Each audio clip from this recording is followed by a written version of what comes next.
지난주 중에 우리나라 축구 국가대표팀이 브라질 축구대표팀하고 경기를 했었습니다. 경기 결과는 5대1이라고 하는 스코어로 참패를 당했다고 표현을 했습니다. 그 경기가 끝난 후에 밴드 또 카톡, SNS에 많은 글들이 올라왔습니다. 그 중에 몇 가지 제가 본 감동적인 글이 있는데요. 그 중에 한 가지는 우리나라가 브라질에 5대1로 참패는 했지만 한국의 국격은 많이 올라갔다. 이런 표현의 글이 있었습니다. 그 내용에 무슨 의미냐면 브라질, 남미 국가잖아요. 남미 국가 선수들이 한국에 와서 그 일정들이요, 바쁘게 지낸 것 같아요.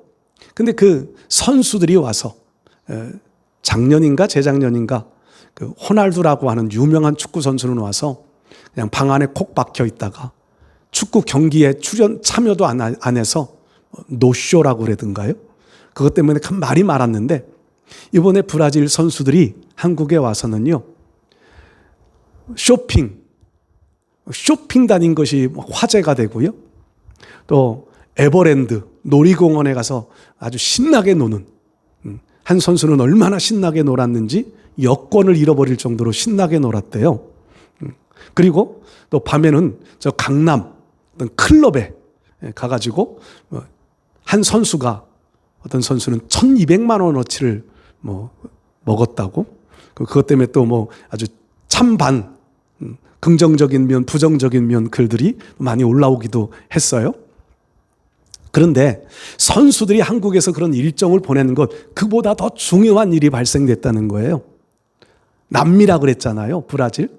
남미 지역의 이 뉴스가 화면을 따라 공개가 다 되면서 남미 사람들이 한국을 보는 시선이 달라졌다는 거예요.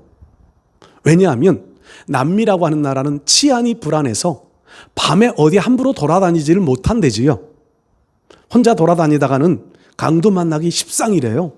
그런데 한국에서 그 유명한 선수들이, 경호원들도 최소화, 물론 경호원들을 이제 한국에서 경호원들을 붙여주기는 했지만 최소 인원들을 데리고 그렇게 밤에도 돌아다니고 낮에도 돌아다니고, 이 선수들은 세계적인 선수들이에요. 우리나라 손흥민보다 몸값이 5배, 6배씩 비싼 선수들이 허다하게 많으니까 아주 세계적인 얼굴이, 웬만한 선수들은, 웬만한 축구 팬들은 얼굴을 다 알아요. 하도 TV에 많이 나오니까. 그런데 그런 선수들이 밤에 활보하고 돌아다닌다? 남미에서는 있을 수 없는 일인데 한국에선 그 일들이 아주 자유롭게 이루어졌다. 이것 때문에 한국이 치안이 얼마나 좋은 나라냐, 이러면서 한국의 국격이 참 많이 올라갔다고, 이런 뉴스도 있었고요.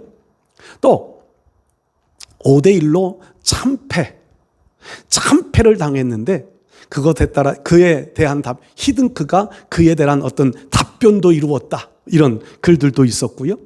그 중에 제가 이런 글들도 봤습니다. 5대1로 패한 것은 창피한 일이 아니다. 몸값으로, 선수들의 연봉 몸값으로 따져보아도 이건 비교할 수 없을 만큼 큰 차이. 브라질 선수 한 사람의 몸값이 우리나라 선수 전체 몸값보다도 비싼 선수가 있대요. 네이마르인지 네이마루인지 별명을 네이마루라고 붙여줬다고 그러던데, 그런 선수 몸값이요, 우리나라 전체 선수 몸값하고도 비교가 안 될 정도로 비싸요. 그런 선수들하고 경기를 해서 5대1로 진 것 창피한 일이 아니다. 문제는 우리 선수들이 얼만큼 도전을 받고 얼만큼 실력을 갈고 닦아서 제2의 손흥민, 제3의 손흥민 같은 선수, 네이마르 같은 그런 선수가 되려고 얼마나 많은 사람이 도전을 받았느냐, 이게 더 중요하다고 하는 이런 글도 보았습니다. 히딩크 시대에는 5대0이라고 하는 별명을 가지고 있었다 그러지요. 2002년 월드컵 당시 아마 그 당시에 축구 경기에 관심을 가지셨던 분들은 많이 보셨을 거예요. 연습 경기를 하면 5대0으로 지는 일들이 허다하게 많았어요. 그래서 훈련 기간 동안은요, 국가대표에 대한 기대감도 없었어요. 그런데 막상 2002년 월드컵이 열리니까 우리나라 선수들 실력이 완전히 다르게 나타나기 시작하잖아요. 세계적인 나라들, 축구 하면 뭐 대표적으로 꼽히는 나라들, 그런 나라들을 차례로 꺾어가면서 우리나라가 4강에까지 올랐던, 4강 신화를 썼던 시대를 회상해가면서 지금 우리나라 선수들이 5대1로 진 것 창피하게 여기지 말고 이것을 계기로 해서 더 나은 실력을 쌓고 더 좋은 팀을 만들어가는 것이 중요하다. 그런 의미의 글들이 많이 있었습니다. 그 글을 읽어가면서는 그런 생각도 했습니다. 우리 신앙인들이 잠시 당하는 어려움도 있고 시련도 있고 아픔도 있을 수 있습니다. 그런데 그것을 아픔을 아픔으로 시련을 시련으로 끝낸다고 하면 아무런 유익이 없는 거지요.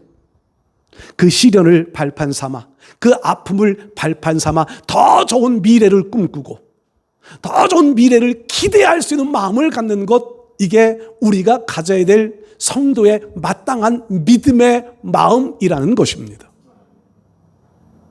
축구 경기를 통해서도 그런 기대감을 표현하면서 그런 미래를 바라봐야 한다고 표현하는데, 믿음을 가지고 살아가는 하나님의 백성들이 살아가는 우리의 삶의 현실 속에서 잠시의 어려움들을 만날지라도 그 어려움들을 발판 삼아 하나님께서 이루어 가시는 더 좋은 미래를, 하나님이 이루어 가시는 더 귀한 복된 역사들을, 우리를 축복의 통로로 하나님의 거룩한 백성으로 세워가시는 일들 속에 하나님의 아름다운 역사들을 기대하고 바라볼 수 있는 것, 이게 오늘 성도들이 가져야 될 마땅한 믿음이라 생각합니다.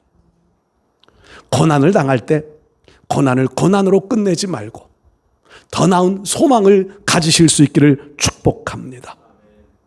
어떤 분들은 성도들이 당하는 고난, 초대교회 때 그 무시무시한 고난, 핍박을 받던 시대에 그 성도들은 하나님 앞에 고난 당하는 것이 특권이라고 생각하는 분들도 있었다고 하지요. 왜요? 왜 고난이 특권입니까? 고난은 피하고 싶은 것이지요.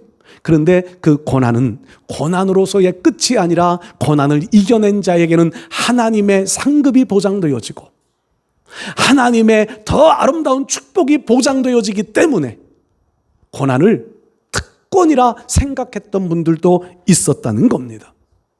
우리 사랑하는 성도 여러분들, 오늘 성령 강림 주일이라 그랬습니다. 성령 강림 주일, 성령의 임재하심은 우리에게는 큰 소망입니다. 예수님께서 이렇게 말씀하잖아요. 내가 보낼 성령, 보혜사 성령, 곧 그가 오실 것이다. 그러면서 그가 오시는 것은 우리에게 유익이라는 겁니다. 왜냐하면 예수님은, 육체로 계신 예수님은요, 제자들과 함께 있으면 다른 곳에 나타나실 제한적인 환경이셨습니다. 근데 성령은 그렇지 않아요. 성령은요, 제한이 없습니다. 오늘 우리 교회 여기에도 임재하실 뿐만 아니라 대한민국 모든 교회 예배 현장 속에도 성령은 임재하십니다. 아니, 세계 기도하는 곳, 세계 하나님을 찾는 그 한 영혼 속에 성령은 임재하십니다. 얼마나 놀라우신 역사예요. 그분은 우리의 모든 상황, 모든 형편, 모든 우리의 일들을, 당면한 일들을 다 아시기에 우리의 한 사람 한 사람에게 도움이 되어지고 도와주시고, 피해야 할 것을 피해가게 하시고, 이기게 될 순간은 이기게 만들어 가시고, 모두가 성령이 하시는 일이라고 말씀하잖아요. 성령의 강림은 우리에게는 축복 중에 축복입니다. 여러분들, 우리의 모든 삶들 속에 이 성령의 인도를 받으며 살아가실 수 있기를 축복합니다. 성령의 다스리심이 있는 자만이 바른 신앙이 될 수 있고요, 성령의 인도를 받는 신앙만이 하나님의 선한 뜻을 이루어갈 수 있기 때문입니다. 우리가 성령 강림 주일에 우리에게도 성령이 임하셔서 내 모든 삶을 선한 길로, 의의 길로, 승리의 길로 인도받는 성령의 충만한 역사, 오늘 이 시간 우리 모두에게 이루어질 수 있기를 축복합니다. 그래서는요, 우리 하나님의 백성, 거룩한 백성들이 성령의 인도를 받으면 어떤 일들이 발생되어질까? 오늘 로마서 8장 말씀 속에서 몇 가지 말씀을 함께 나누며 은혜 나누기 원합니다. 첫 번째로요, 성령의 인도를 받으면 하나님은 우리를 영화로운 자리로 이끌어 가십니다. 영화롭게 만들어 주십니다. 성령의 인도를 받아야만 이루어질 수 있는 일이에요. 오늘 우리가 읽은 본문 26절 말씀 보면 이렇게 기록되어지기 시작합니다. 이와 같이 성령도 우리의 연약함을 도우시나니. 우리가 연약한 존재라는 거지요. 약한 존재. 그래요. 흙으로만, 먼지로 만들어진 인간의 육체이기에 연약하기 그지없습니다. 세균, 눈에 보이지도 않는 세균 때문에 온 세계가 뒤엎어지고요. 활동이 제약되어지고, 세균 때문에 그냥 얼마나 우리가 불편한 시간들을 감수했나요? 이게 우리의 현재 모습, 연약함. 또 새로운 질병이 또 등장했잖아요. 원숭이 두참. 이게 또 얼마나 무서운 병이 될는지 아무도 모른대요. 참 세상은요, 보이지도 않는 이런 세균 때문에 인간의 목숨이, 얼마나 많은 사람들이 목숨을 잃었어요. 이게 연약한 존재예요. 우리의 현재 모습. 여러분들 강하신 것 같으세요? 여러분들 스스로가 강한 존재인 것 같으신가요? 아니, 우리는 참 연약합니다. 물론 하나님 우리를 창조하실 때 강한 모습도 있게 창조하셔서 정복자로, 승리자로 살게 만들어 주셨습니다. 만물의 영장이라고 하는 온 세계를 지배할 수 있는 권한을 인간에게 부여해 주셨습니다. 그럼에도 그 속에는 연약함이 있습니다. 왜요? 우리의 연약함이 있는 것은요, 하나님 믿는 믿음을 가져야만 살 수 있게 만들어 놓으셨기 때문입니다. 우리는 연약한 존재예요. 근데 오늘 성경 말씀 보면은요, 이 연약함이 얼마나 연약한지 마땅히 우리가 기도할 바도 알지 못할 정도로 연약하다는 겁니다. 우리가 뭐를 기도해야 될지도 잘 몰라 할 정도의 연약함. 여러분들도 그런 경우 많이 만나시지요? 제가 무엇을 기도해야 될지 잘 모르겠습니다. 이 표현을요, 마태복음 20장 말씀 읽으면 이런 표현이 나와요. 야고보와 요한의 어머니, 예수님의 핵심 제자, 베드로, 야고보, 요한은 핵심 제자잖아요. 그 핵심 제자인 야고보와 요한의 어머니, 살로메라는 여인이에요. 이 어머니가 두 아들들을 데리고 예수님 앞에 찾아와요. 그리고 예수님 앞에 오니까 예수님께서 물어요. 내가 너희에게 무엇 해주기를 원하느냐? 그랬더니 이 살로메 어머니가 이렇게 요구해요. 주님의 나라가 이루어질 때 내 두 아들, 하나는 주의 오른편에, 하나는 주의 왼편에 앉게 해 주십시오. 우리식으로 말하면 치맛바람을 불어일으키는 거지요.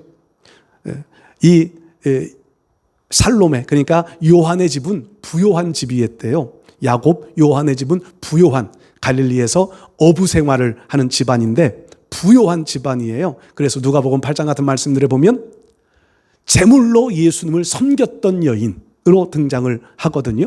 부자예요. 치맛바람을 일으켜요. 그런데 주님은 그렇게 요구하는 그들에게 이렇게 말씀하세요. 너희가 구하는 바를 알지 못하는도다. 너희가 구하는 바를 알지 못하는도다. 그러면서 너희가 당할 일을 당할 수 있겠느냐고 물으시지요. 당하겠다고. 근데요, 요한과 야고보의 어머니 살로메가 믿음의 사람으로서 그 일을 구했는지 아니면 인간적인 욕망으로 구했는지는 잘 모르겠지만 두 사람이 예수님의 핵심 제자가 되어져서 주님을 잘 따릅니다.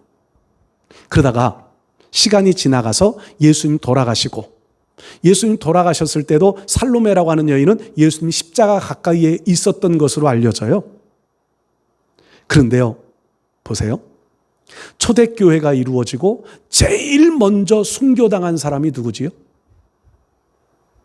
야고보. 그리고 예수님이 승천하신 제일 오래까지 살던 제자는요, 제자 중에 요한.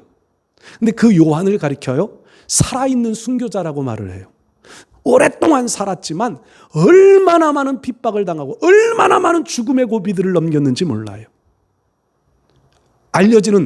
전해지는 말로는요, 성경에는 그런 내용이 없지만 전해지는 이야기, 요한을 죽이기 위해서 기름가마 속에 집어넣는데도 안 죽었다잖아요. 그러면요, 한번 돌이켜보세요. 요한의 엄마 이 살로메가요, 자기 아들들이 그렇게 일찍 순교를 당하고 살아있지만 순교자 같은 그런 고통을 당하는 줄 알았다면 주님에게 찾아와서 주님 나라 오른편 왼편에 앉혀달라고 기도할 수 있었을까요? 엄마의 심정으로.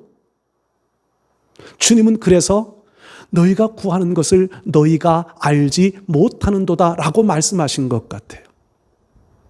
우리의 연약함이 그렇습니다. 한치 앞을 몰라요. 무엇을 기도하는 것이 바른 기도인지 몰라요. 물론 하나님의 나라에 하나님 앞에 섰을 야고보, 요한이요, 정말 하나님 나라에서는 가장 귀한 자리 가운데 한 자리에 지금 있을 거라고 생각이 돼요. 주님을 위하여 주님을 위한 순교자가 되어지고 살아있는 순교자가 되어져 마지막까지 그 사명들을 감당했으니까 하늘나라에서는 정말 영광스러운 자리에 있겠지요. 그런데 엄마의 입장에서, 치맛바람을 일으킨 엄마의 입장에서 그것이 얼마나 가슴 아픈 일이었겠느냐는 거죠. 연약한 존재예요. 무슨 일이 어떻게 이루어질지 알지 못하는 존재가 우리예요.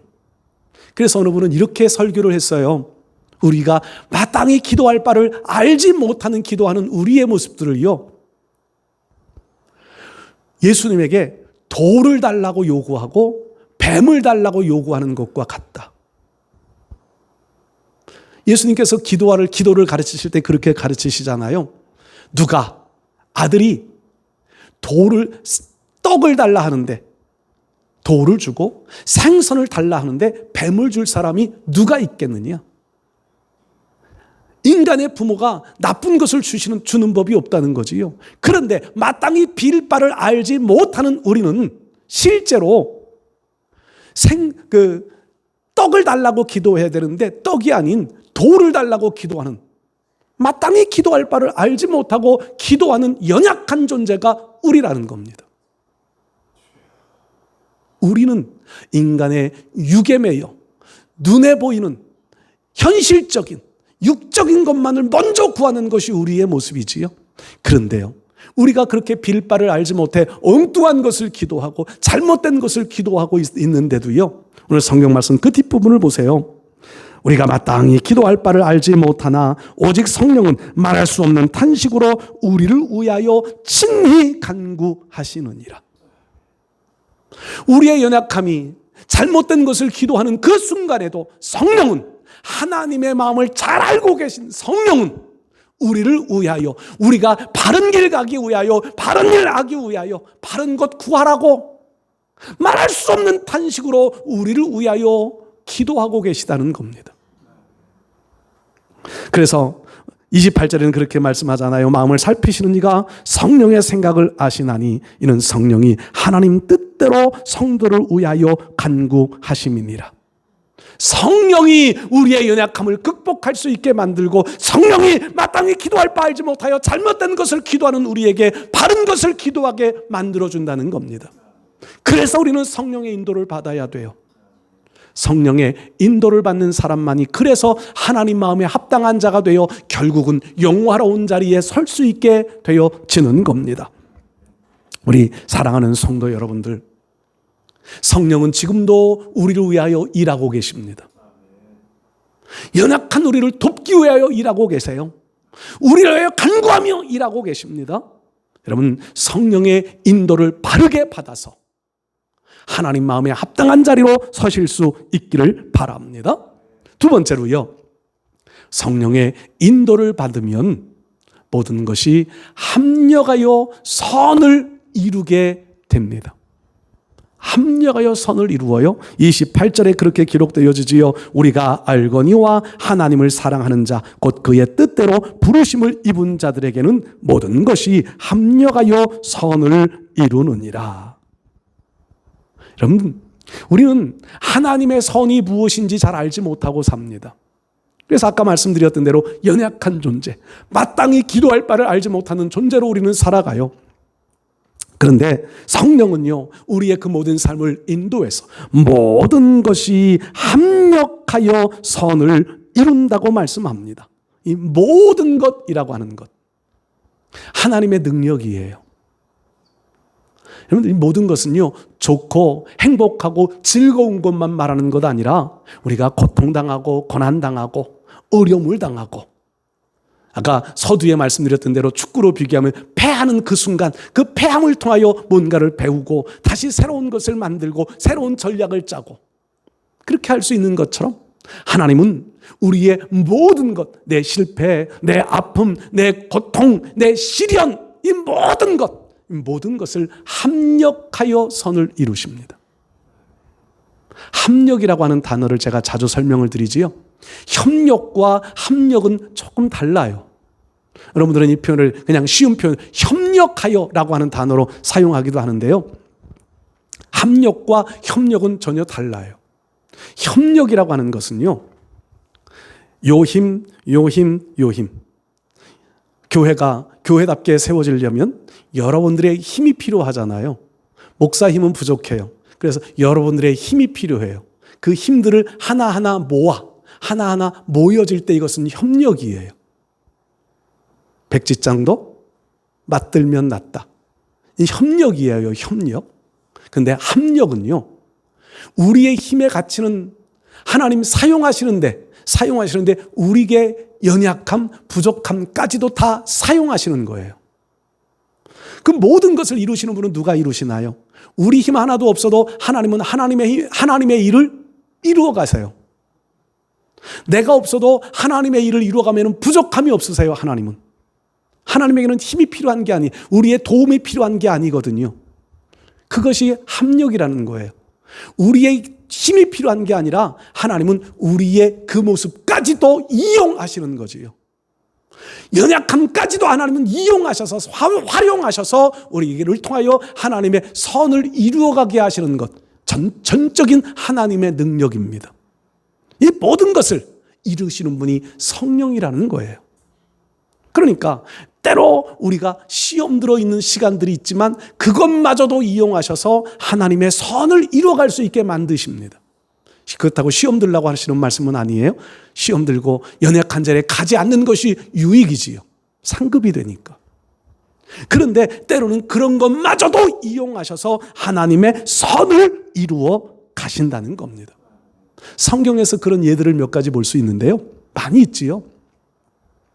예수님의 십자가만 놓고 보면은요, 세상적인 그 당시에 유대 사회에, 로마가 정복했던 시대, 그 시대 십자가라고 하는 것은요, 좋은 것이 아니었어요. 자랑거리가 아니었습니다. 요즘이야 교회들마다 성도들마다 십자가 목걸이도 달고 십자가 배지도 해달고 집집마다 십자가도 걸어놓고 교회로서의 상징적으로 십자가를 걸어놓았지만, 그 당시의 십자가는요, 저주의 상징이에요. 죽음의 상징이고요, 죄인의 상징이에요. 처형틀이잖아요. 그 십자가가 사람의 눈에 볼 때는 죄인, 저주받은 자, 성경에도 나무에 달린 자마다 저주받은 자라, 예수님 표현하는 말씀이에요. 저주받은 상징이 십자가였습니다. 그런 십자가가 구원의 능력이 될 수 있었던 것, 하나님이 합력하여 선을 이루시는 도구로 사용하셨기 때문입니다. 그래서 예수님은 그 십자가에 달려 돌아가셨지만 그 예수님을 믿는 자마다 구원의 자리에 들어갈 수 있는 것, 하늘나라로 들어갈 수 있는 길이 되어질 것, 이게 십자가잖아요. 사람들의 눈에는 불행한 상징이었지만 하나님은 그것을 합력하여 선을 이루셔서 구원을 이루는 상징으로 사용하신 겁니다. 그래서 교회마다 십자가를 걸어놓는 것은요, 예수님의 십자가의 죽으심으로 이 십자가가 구원의 상징이기 때문에, 교회에 달아놓은 십자가 믿는다고 구원받는 것은 아니에요. 예수님의 십자가를 믿어야 되는 거지요. 나를 위하여 피 흘리셨던 그 예수님을 믿는 믿음이어야지 십자가 믿는 믿음 가지고 되는 것 아니에요. 십자가는 그런 상징을 담고 있기 때문에 교회마다 십자가를 걸어놓고 있다고 하는 거지요. 여러분들, 이게 합력하여 선을 이루시는 하나님의 방법입니다. 또 개인으로 보면은요, 많은 사람들이 있겠지만 저는 창세기에 나오는 요셉을 생각해 봅니다.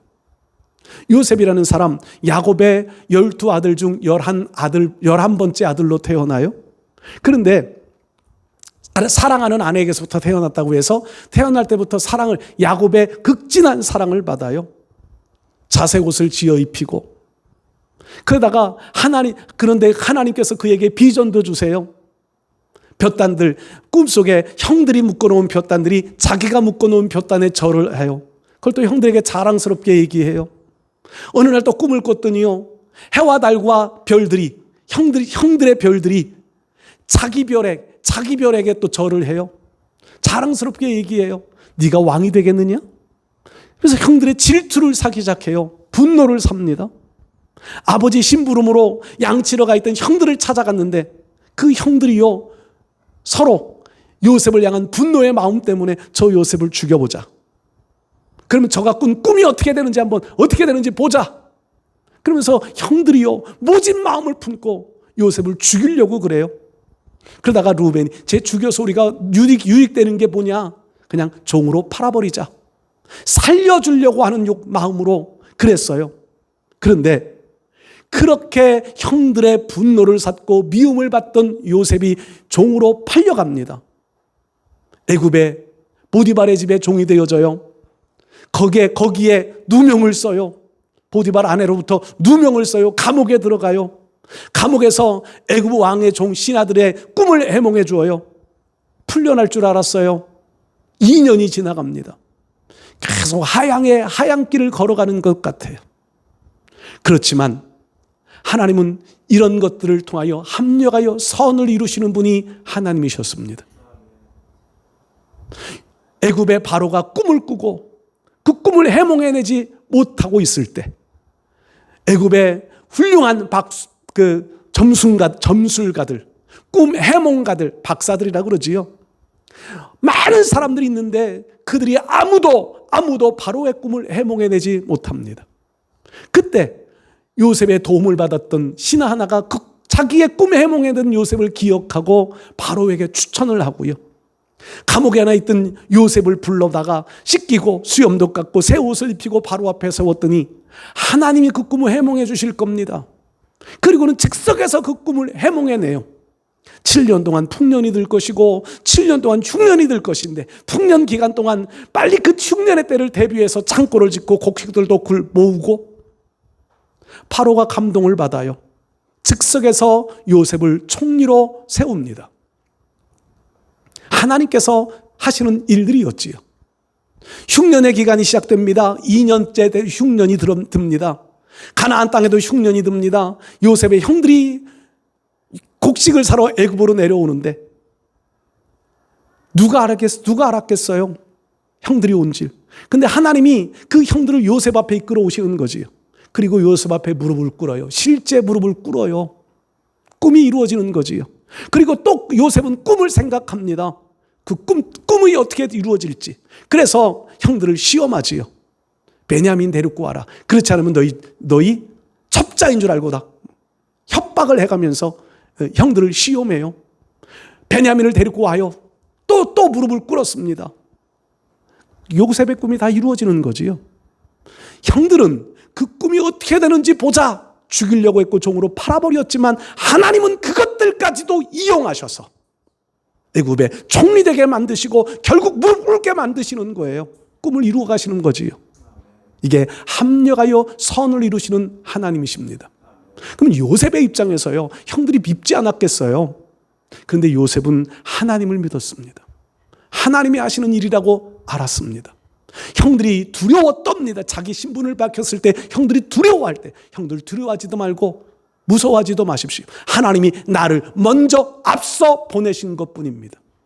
우리와 우리 가족을 살리시려고, 민족을 이루게 하시려고 나를 먼저 보내신 겁니다. 형들에게 보복할 마음이 전혀 없습니다. 내가 당신들과 당신의 자손들을 먹여 살리겠습니다. 오히려 선을 베풀어요. 이게 합력하여 선을 이루시는 하나님을 믿는 믿음의 마음이에요. 여러분, 성령은요, 우리를 그렇게 이끌어 가십니다. 때로는 어려움 속에 우리가 들어갈지라도 그 어려움이 어려움으로 끝나지 않는 것은 하나님께서 합력하여 선을 이루시는 길로 우리를 이끌어 가실 것을 믿기 때문입니다. 눈물을 흘리며 씨를 뿌릴 때가 있을지라도 소망을 가질 수 있는 것은요, 기쁨으로 단을 거둘 때가 있는 것을 믿는 믿음이 있기 때문입니다. 여러분, 하나님은, 성령은 오늘도 우리의 삶을 이끌어 가시며 합력하여 선을 이루시는 그 길로 지금도 우리의 걸음걸음을 인도해 가고 계신 줄 믿으시기를 바랍니다.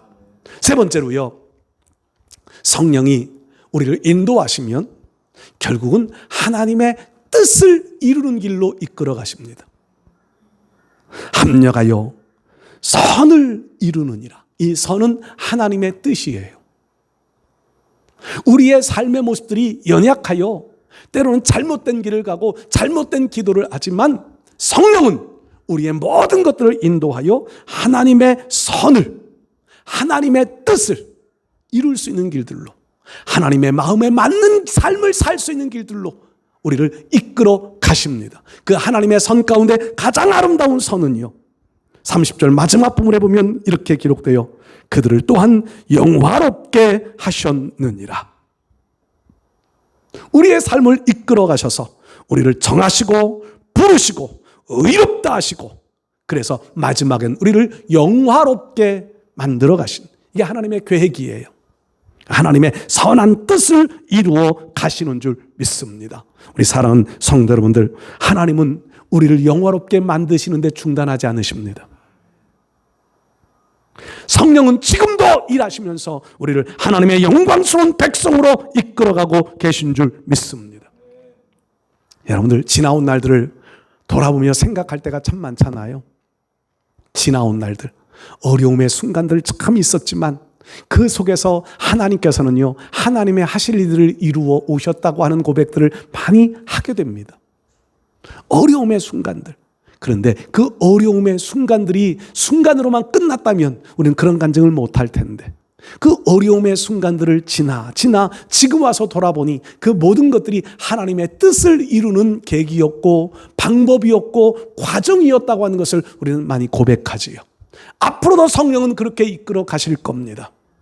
그래서 우리는요, 성령의 인도를 받는 삶을 살아가는 마음 자세, 성령의 감동, 성령의 다스림에 순종하며 살아가는 믿음의 자세, 우리는 이것이 필요합니다.